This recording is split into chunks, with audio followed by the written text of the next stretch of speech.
Gyvename laikais, kai informacija sklinda greičiau nei bet kada. Tačiau kartu su jie plinta ir abejonės virusas. Kodėl vis dažniau girdime frazę, kad niekuo negalima tikėti? Ar tai tik mūsų nuovargis? O gal kryptingas priešiškų valstybių informacinis karas, siekiantis mus suskaldyti? Gal tai noras diskredituoti sisteminę žiniasklaidą? Ar šiandien galima ją pasitikėti? Apie tai kalbėsimės su komunikacijos ekspertu Vytautu Matulevičiumi. Žmonės ar priešiškos valstybės, kurios norėtų, kad ta žiniasklaida būtų silpna. Tai dabar pats teiginys, ne viskuo galima tikėti, ką rašo žiniasklaida, yra ydingas dėl to, kad jisai sieja abejonę šaltinio patikimumu. Vėlgi,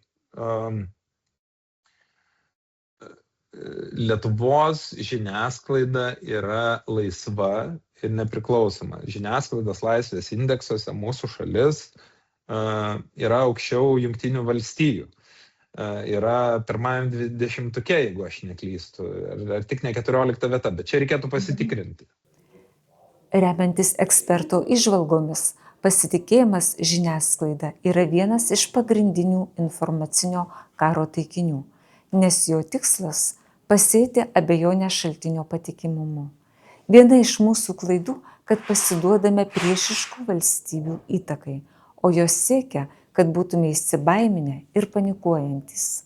Vytautas Matulevičius pabrėžia, kad teiginys, jog žiniasklaida negalima pasitikėti, pats savaime yra ydingas.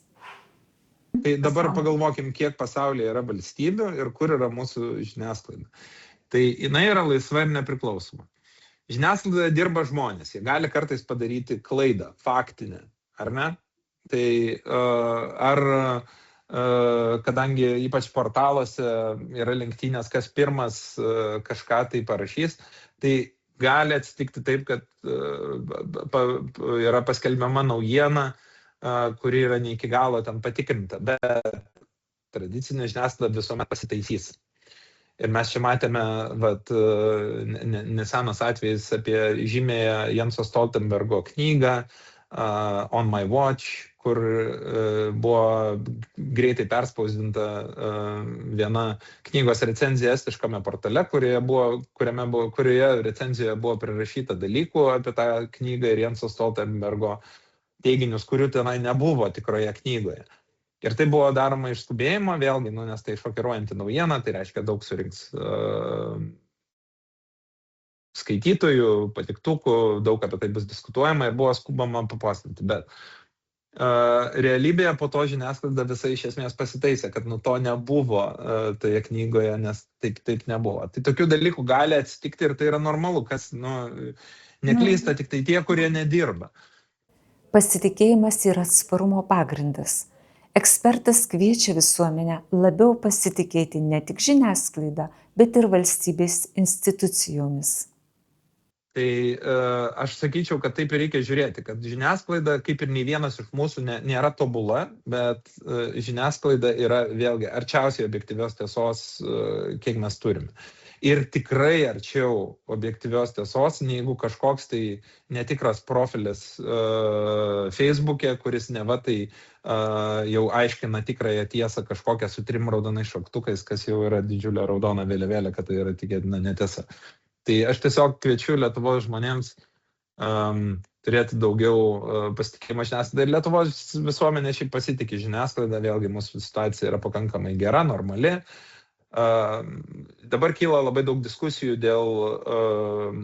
dėl žiniasklaidos laisvės ir bandymo pažaboti, ypač nepriklausomą žiniasklaidą ar nacionalinį transliuotoją. Tai Lietuvos visuomenės reakcija tai rodo turbūt, kad Lietuvos žmonėms yra svarbi nepriklausoma žiniasklaida ir tai yra labai gerai ir stipru.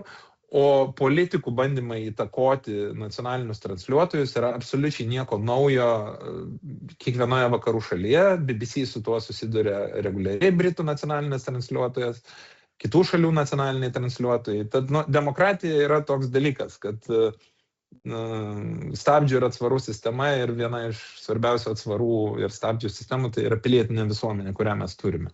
Tai irgi reikia optimistiškai žvelgti. Mūsų tyrimas rodo, kad vos ten trečdalis Lietuvos gyventojų mano, kad Lietuvos žiniasklaida nėra nepriklausoma. Tai yra pakankamai, sakykime, neatsiliekam mes čia nuo kitų Europos šalių. Apibendrinant, pasitikėti žiniasklaida šiais laikais ne tik galima, bet ir būtina, norint išlaikyti sveiką santykį su realybe.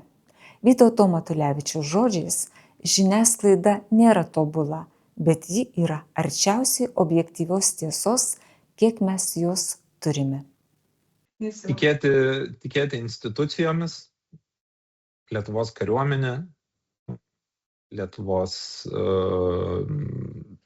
kitomis svarbiomis institucijomis, kaip VSD, kaip vyriausybė ir viso kito. Tai didis valdymo aparatas valstybės yra daugiau negu politikai. Tikėti valstybę, tikėti jos institucijomis, tikėti nepriklausomą nacionalinę, regioninę ir kitą žiniasklaidą.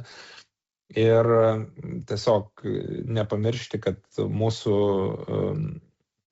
oponentai, tai yra priešiškos mums valstybės, nori, kad mes bijotume ir kad mes galvotume apie Lietuvą ir apie situaciją, kokia yra pasaulyje, daug blogiau negu yra iš tikrųjų. Tai va toks ir būtų palinkėjimas. Šiek tiek daugiau optimizmo, tikėti Lietuvos žiniasklaidą, tikėti Lietuvos institucijomis.